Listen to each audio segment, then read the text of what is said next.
Dear viewers, आज के इस लेक्चर में कोरल ड्रा के अंदर बड़ी आसानी के साथ ये न्यू डिज़ाइन हम क्रिएट करने जा रहे हैं। चंद एक क्लिक की मदद से आप इस डिज़ाइन को बना सकते हैं कोरल ड्रा के अंदर। Welcome to Falcon Computer Academy, मैं हूं केवल विजय। तो स्टार्ट करते हैं आज का लेक्चर। सबसे पहले इसको मैं डिलीट कर देता हूं और उसके बाद आपने यहाँ पे रेक्टेंगल लेना है। इस तरह से आपने एक रेक्टेंगल इस तरह से क्रिएट कर लेना है। रेक्टेंगल क्रिएट करने के बाद F2 प्रेस करें और जूम इन कर लें इसको। फिर उसके बाद इसके अंदर आपने ब्लैक कलर फिल करना है। तो ब्लैक कलर फिल करने के लिए हमने क्या करना है कि हम यहाँ पे इसमें आएंगे और उसके बाद यहाँ पे ब्लैक कलर इसमें फिल कर लेंगे और उसके बाद आपने राइट क्लिक करके यहाँ पे आउटलाइन को रिमूव कर देना है। यहाँ पे राइट क्लिक करके आउटलाइन रिमूव कर सकते हैं और यहाँ पे राइट क्लिक करने के बाद भी आउटलाइन को रिमूव किया जा सकता है। फिर इसके बाद पिक टूल पे हम क्लिक करेंगे और उसके बाद फिर हमने क्लिक करना है इंटरेक्टिव फिल टूल। इसकी शॉर्ट की है जी प्रेस करेंगे तब भी जो आपके पास इंटरेक्टिव फिल टूल एक्टिव हो जाएगा। यहाँ पे क्लिक करते हैं और इस तरह से आपने ये इफेक्ट इसमें अप्लाई कर देना है इस तरह से। और उसके बाद आपने क्या करना है, इसके फर्स्ट पॉइंट के ऊपर आपने ब्लैक कलर ऑलरेडी पहले से अप्लाई किया हुआ है। अगर नहीं है तो फिर आपने सबसे पहले आपने इसके फर्स्ट पॉइंट पे क्लिक करना है और उसके बाद यहाँ पे ये वाला ब्लैक कलर आपने अप्लाई करना है। फिर इसके बाद लास्ट पॉइंट पे हम क्लिक करेंगे और इसमें भी आपने ब्लैक कलर ये वाला अप्लाई करना है और उसके बाद यहाँ पे आपने डबल क्लिक करना है इस लाइन के ऊपर। जैसे क्लिक करेंगे तो आपके पास एक पॉइंट और यहाँ पे बन जाएगा। इस पॉइंट पे आप क्लिक करें और इसके अंदर आपने ग्रे कलर इसमें अप्लाई करना है। व्हाइट कलर नहीं बल्कि हम यहाँ पे ग्रे कलर ये वाला अप्लाई करेंगे। फिर इसके बाद इसके ऊपर वाले पॉइंट पे हम क्लिक करेंगे और यहाँ पे क्लिक करने के बाद इसके अंदर भी आपने यहाँ पे लाइट ग्रे या थोड़ा सा डार्क कलर इसमें अप्लाई कर लेंगे और यहाँ डबल क्लिक करते हैं। डबल क्लिक करने के बाद यहाँ पे आपने वही कलर दोबारा अप्लाई कर देना है।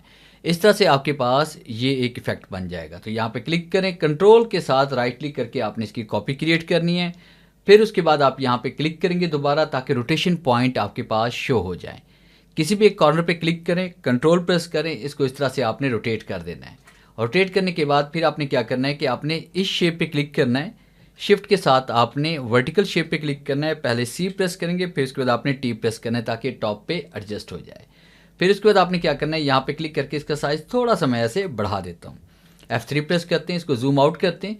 फिर इन दोनों ऑब्जेक्ट्स को हम सेलेक्ट करें और क्लिक करें, कंट्रोल के साथ आपने इसकी कॉपी ऐसे क्रिएट कर लेनी है। फिर इसके बाद F3 प्रेस करते हैं ताकि थोड़ा सा और जूम आउट कर लें, या कीबोर्ड से शिफ्ट F4 प्रेस करें ताकि पूरा पेज आपके सामने आ जाए।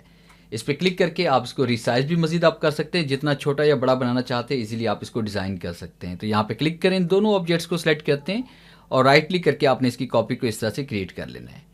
कॉपी क्रिएट कर लेने के बाद फिर आपने क्या करना है, इन सभी ऑब्जेक्ट्स को आपने सेलेक्ट करना है और यहाँ से आपने इसको इस तरह से सेंटर में लेके आना है ऐसे। और उसके बाद फिर आपने क्या करना है, दोनों ऑब्जेक्ट्स को आप सेलेक्ट करेंगे और फिर उसके बाद आपने कंट्रोल के साथ राइट क्लिक करके इसकी कॉपी इस तरह से क्रिएट कर लेनी है। फिर कीबोर्ड से कंट्रोल आर हम प्रेस करते जाएंगे तो ये रिपीट होता जाएगा।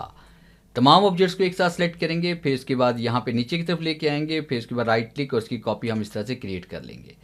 और उसके बाद फिर आपने तमाम ऑब्जेक्ट्स को आपने सेलेक्ट करना है और उसको इस तरह से रिसाइज कर लेंगे। और उसके बाद फिर आपने राइट क्लिक करना है और उसके बाद ग्रुप पे क्लिक करते हैं। फिर उसके बाद आपने इसी बॉक्स के ऊपर, इसको मैंने साइज दिया हुआ है पिक्सल्स के अंदर 9020 बाय 1080, और यहाँ पे डबल क्लिक करेंगे। डबल क्लिक करने के बाद इसके ऊपर एक बॉक्स अप्लाई हो जाएगा।